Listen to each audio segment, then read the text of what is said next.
Profesor Muhtar Kusumaatmadja, tokoh berjasa bagi Indonesia yang lahir pada 17 April 1921 di Batavia. Ia merupakan tokoh cendekiawan asal Indonesia yang merupakan seorang ilmuwan, negarawan, pendidik, dan advokat.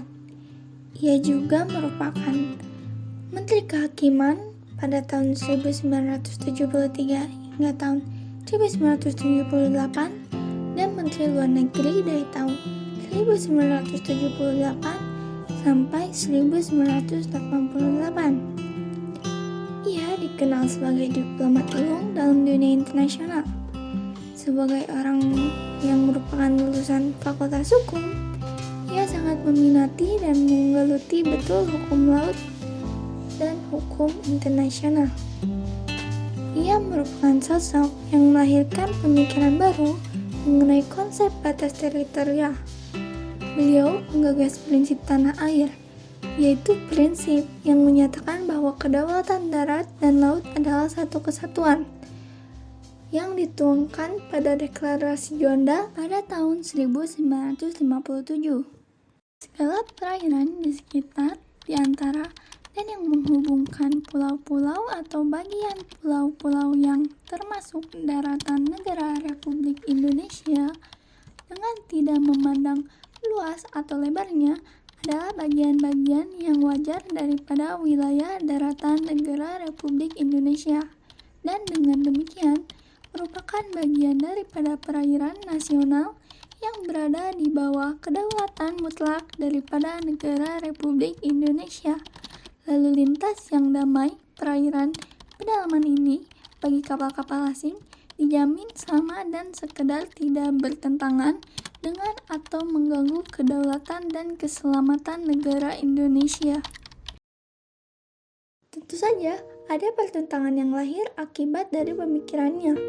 Namun, setelah 25 tahun berjuang, akhirnya perjuangan tersebut melahirkan Hukum Laut 3 yang ditandatangani di Jamaika pada tahun 1982. Hal tersebut tentu membawa dampak baik bagi negara-negara kepulauan, termasuk Indonesia.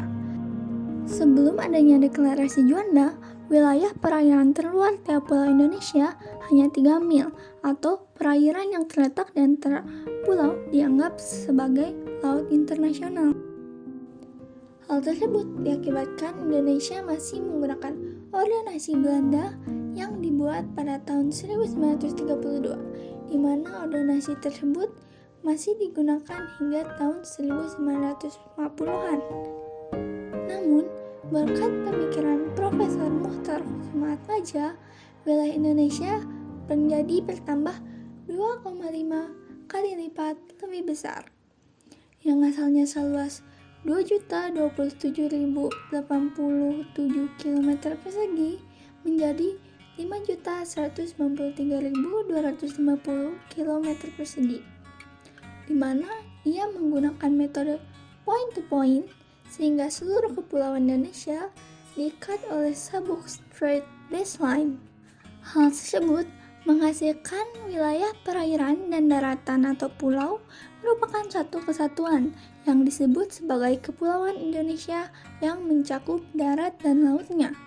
Beliau berhasil memperjuangkan hak laut Indonesia tanpa adanya pertumpahan darah. Laut adalah masa depan kita. 73% daripada wilayah NKRI adalah laut.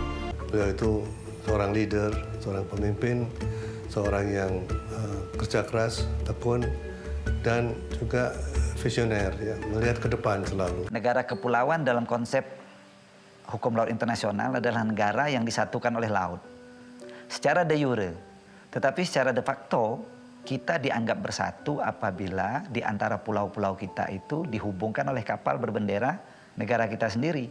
Jadi untuk mengimplementasikan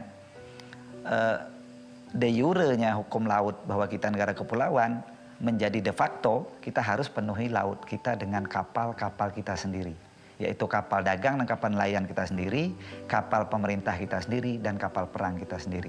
Barulah negara kepulauan wawasan Nusantara yang beliau perjuangkan itu menjadi kenyataan di negeri kita ini. Saat ini, Profesor Muchtar Khushuma Atmaja sedang diusungkan menjadi pahlawan nasional. Menurut saya, Profesor Muchtar Khushuma Atmaja berhak atas gelar tersebut. Tanpa jasanya, Indonesia tidak akan menjadi wilayah yang luas seperti saat ini. Saya karya diplomasi semacam ini itu layak untuk diberikan penghargaan sebagai pahlawan nasional ya. Karena apa? Karena pahlawan nasional tidak hanya semata-mata bisa memperjuangkan kepentingan Indonesia dengan peperangan ya, tetapi juga bisa dilakukan dengan memperjuangkan lewat diplomasi.